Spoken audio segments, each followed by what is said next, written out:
Catatan tanggal 27 Desember 2020.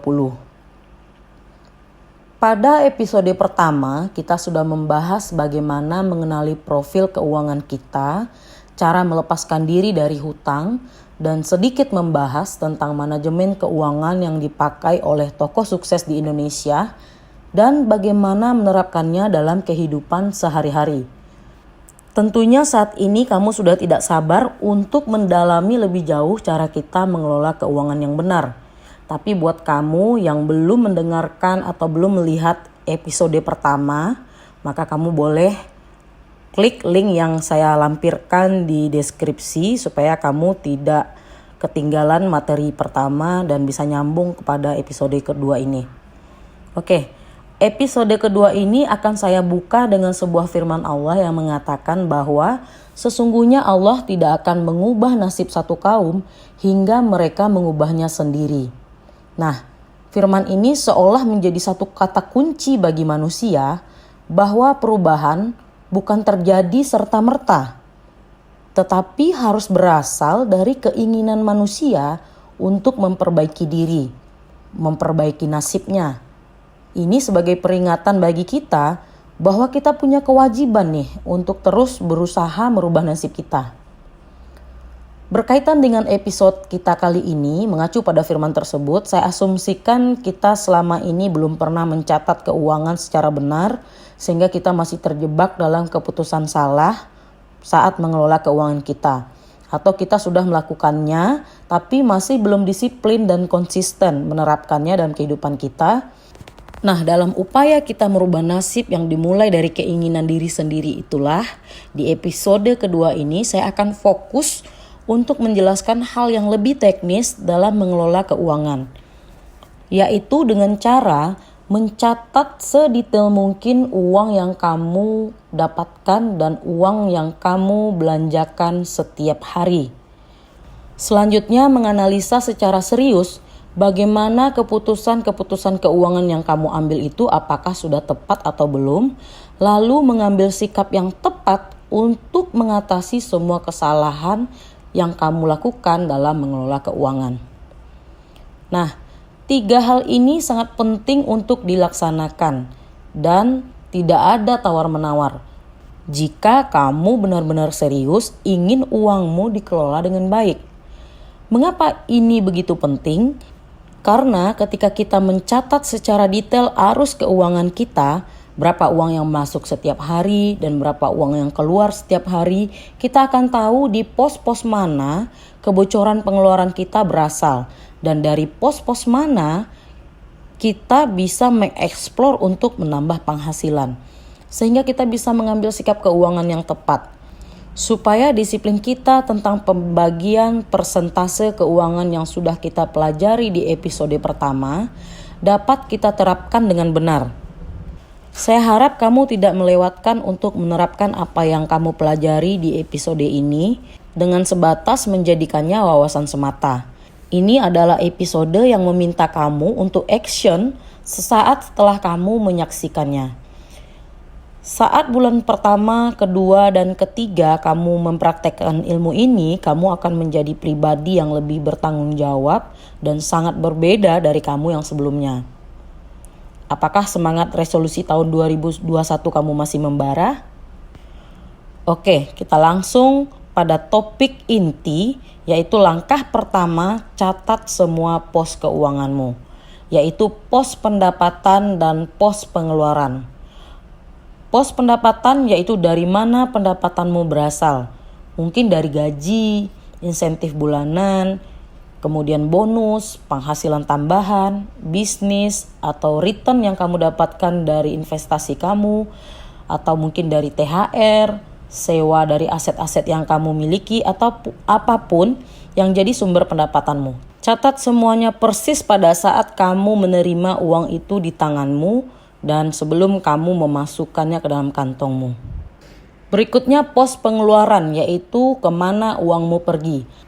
Catatlah semua uang yang kamu tabung, berapa uang yang kamu investasikan, berapa pengeluaranmu untuk tagihan bulanan, listrik, air, internet, pulsa telepon, gas, pajak, gaji pembantu, tagihan kartu kredit, hutang yang akan jatuh tempo, uang parkir, tol, biaya ke dokter, beli obat-obatan, dan pengeluaran untuk makan, minum, pengeluaran belanja bulanan, uang sekolah anak, kumpul dengan teman-teman, kumpul dengan keluarga, sedekah, dan lain-lain sedetail mungkin.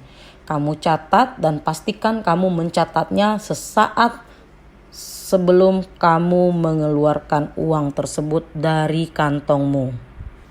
Mungkin itu terdengar akan merepotkanmu, tapi harus kamu lakukan jika kamu ingin uangmu mengalir ke tempat yang tepat dan kamu dapatkan dengan cara yang benar. Nah, kamu akan butuh bantuan beberapa aplikasi di Android atau iPhone yang akan lebih memudahkan kamu untuk mencatat secara detail semua pemasukan dan pengeluaranmu itu. Contohnya aplikasi Money Manager yang saya pakai. Nanti saya juga akan tuliskan link downloadnya di deskripsi. Dan kamu bisa mencatatkan semua pemasukan dan pengeluaranmu di sana. Dan pastikan kamu benar-benar disiplin untuk mencatatnya. Selanjutnya kita masuk ke langkah kedua, yaitu cara menggunakan informasi pendapatan dan pengeluaran yang sudah kamu catat tadi. Yang pertama, dari informasi pendapatan yang telah kamu catat tersebut, kamu dapat menentukan anggaran belanjamu di bulan berikutnya. Kemudian yang kedua, dari informasi pengeluaran, kamu bisa menyusun alokasi keuangan yang lebih baik pada bulan berikutnya sesuai dengan pengalokasian yang sudah kita bahas di episode pertama, yaitu 10% untuk dana liburan, 15% untuk dana pendidikan, 20% untuk mengembangkan relasimu, dan 25% untuk investasi, serta yang terakhir 30% untuk biaya hidup. Sehingga uangmu tidak menghilang tanpa arah dan tujuan yang jelas, yang mungkin tidak sesuai dengan tujuan keuanganmu dalam jangka pendek, jangka menengah, dan jangka panjang. Berikutnya, evaluasi setiap bulan sehingga kamu mulai terbiasa untuk membuat anggaran yang tepat dengan menganalisa cara kamu membelanjakan uang, sehingga perbandingan antara pengeluaran dan anggaranmu memberi kamu informasi yang akurat tentang pola kamu menggunakan uang. Selanjutnya, terapkan prinsip-prinsip keuangan yang kamu pelajari dalam agama yang kamu yakini. Misalnya kamu seorang muslim, kamu juga harus menganggarkan sedekah harian, sedekah Jumat, zakat, zakat mal, infak masjid, santunan anak yatim, dana untuk kurban, kemudian tabungan umroh, tabungan haji, dan lain-lain yang berhubungan dengan kebutuhan finansial untuk mengamalkan ibadah-ibadah tersebut. Karena kita bukan hanya hidup di dunia, tapi juga kita hidup untuk akhirat kita kelak nanti. Kemudian langkah ketiga, mengambil sikap keuangan. Dari kedua langkah yang kita sudah bahas di awal, kamu bisa menentukan sikap keuanganmu dengan benar. Satu hal yang perlu kamu ingat, jika kamu memiliki arus kas setiap bulan yang positif, itu artinya kamu mulai pintar mengelola keuanganmu.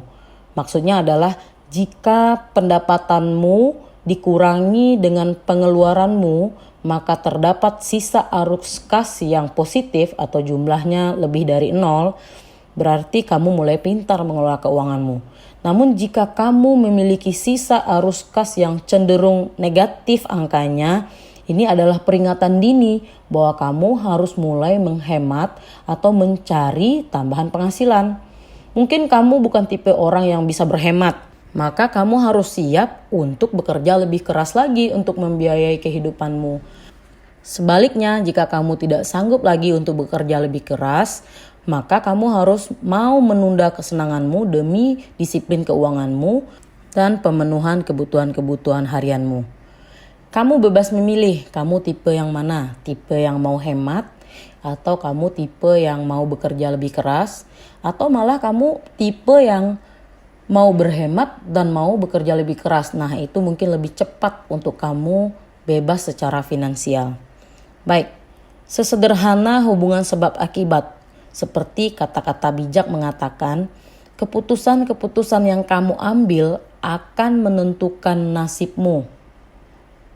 Saya ulangi sekali lagi, keputusan-keputusan yang kamu ambil saat ini akan menentukan nasibmu di masa depan. Jika kamu salah dalam membuat keputusan saat uangmu masih berada di tanganmu, maka kamu akan berakhir dengan buruk. Kamu akan jauh dari tujuan finansialmu. Dan bukan tidak mungkin itu akan mempengaruhi keadaan mentalmu. Mempengaruhi caramu menghadapi keluarga dan orang-orang yang ada di sekitarmu.